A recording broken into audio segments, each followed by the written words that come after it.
Hello LEGO fans, it's Jang here from JangBricks.com with a look at a LEGO City set from 2007.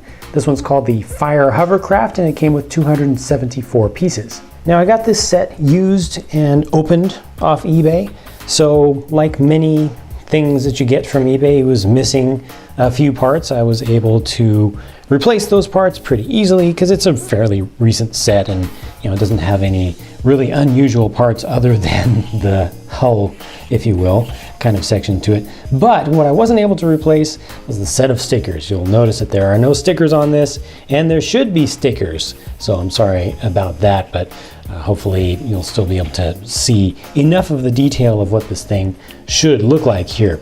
So yeah, it's a Fire Hovercraft, which is awesome. I know when I was a kid, I was way into hovercrafts.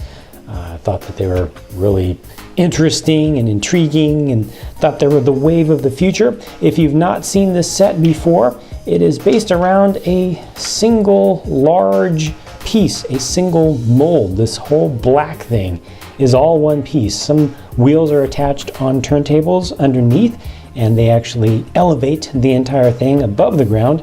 Most of the attachments are done via just little Technic pin-sized holes.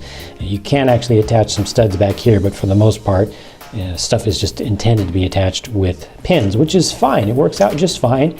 And it's not like the entire thing from the top is all that material, because all these plates get put into place, and these large grill pieces that are underneath these engine areas and the lift fan areas. So it all becomes a pretty proper Lego build. Oftentimes when Lego has made stuff with really large pieces, I've actually not enjoyed the builds very much, just because it just takes so much away. But with this one, they were able to preserve the building process because there are still a good number of parts, an appropriate number of parts, I feel, that went into the build of this thing in its assembly. So these are your thrust fans, which are going to be propelling the thing, making it go forward and back, and also helping it to turn via differential thrust. You spin one fan at a different rate compared to the other, and the thing will turn. These are the lift fans, so this is intended to be where air would be sucked in from above and then pushed underneath to lift the whole thing up. This is actually a plastic piece, so it's not in the most realistic form, but that's perfectly fine. It makes total sense to do it the way that they did. Kind of a matte finish on this also, which is a nice finish. It would not have looked so good. It would have been more toyish and plasticky looking, I think, if it was actually done in a more glossy finish. Some of the other features, well, first of all, you can see that I'm turning the little inlets up here, and those are actually connected to some of the wheels underneath. So you've got these wheels that can turn around, and if you get the right amount of traction on all of them, then hopefully they kind of work like casters, and you should be able to, they kind of get the idea. You have to assemble this thing quite perfectly in order to get equal traction between all of the tires. Also, some of these parts are, they've been used. Like I said, it's used and they've been played with, so they're not in perfect condition. A little bit extra friction in there, but the general idea is that you can spin this thing any kind of way because it's supposed to be hovering on air, and as it spins around, these things should kind of move with you. On the front, at the very front, you've got this awesome little dual monitor turret where you can put a minifig in there and he gets to turn around like so. He can also change the elevation of the entire thing. It doesn't go up too high, but still it's good to be able to angle it and to spin it around. It really kind of looks like and works like, I'd say, like a gun kind of turret. So that's a great way to get the shooting kind of action that a lot of kids want to be able to play with while still keeping it within a peaceful theme, because you're shooting water and you get to target things. That's great. And you got a little light on the front here. I like the use of this style of wheel. It's a small wheel that just fits onto a jumper piece right there rather than using the more vehicular style. That was a really nice little touch. Got your little rings here you can throw overboard to help folks.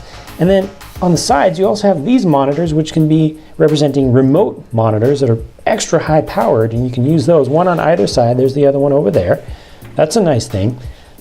These are supposed to be lights to help you see what you're shooting at if it's, you know, a little slightly dark conditions. But the way these are attached, I actually doubled up these little half thickness lift arms, these gray pieces back here.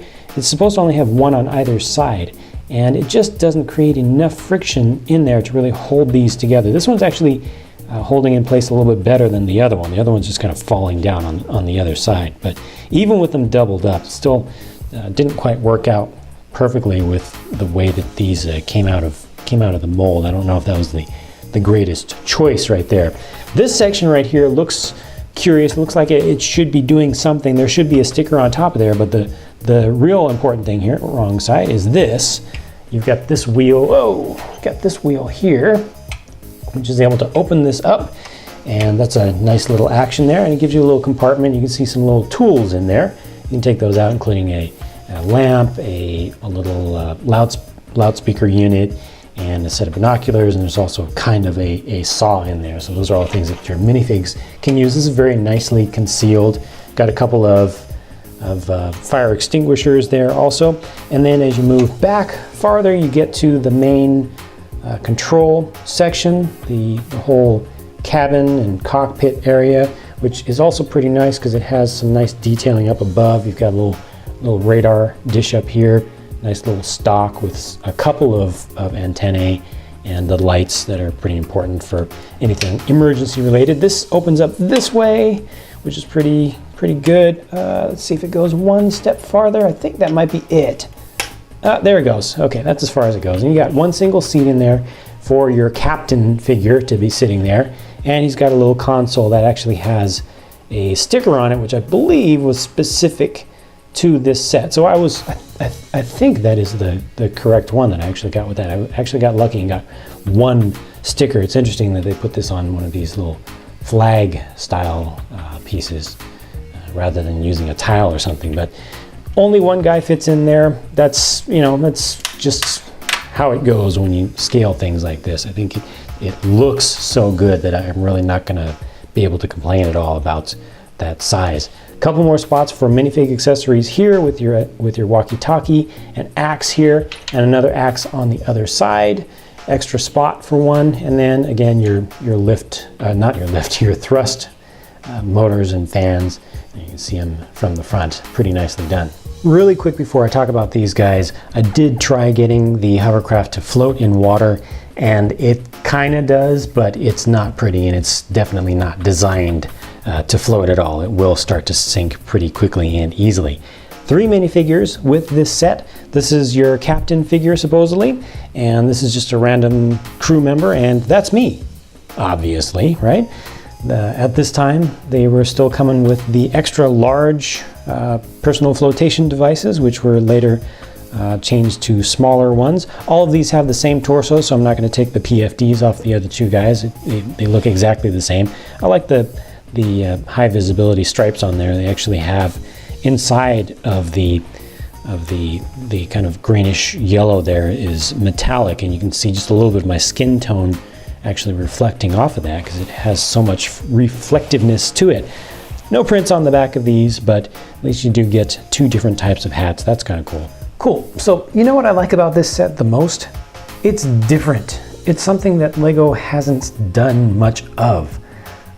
You know, just the whole fire is not even fire hovercraft in general is a type of vehicle that is not common.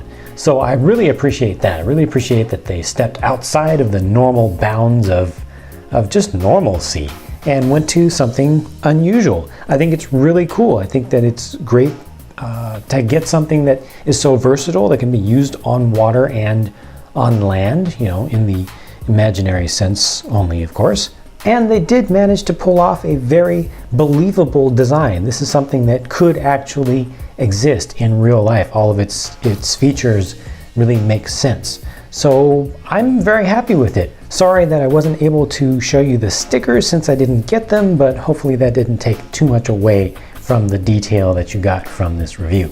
As always, your comments are welcome. It's always good to see more feedback from more different people.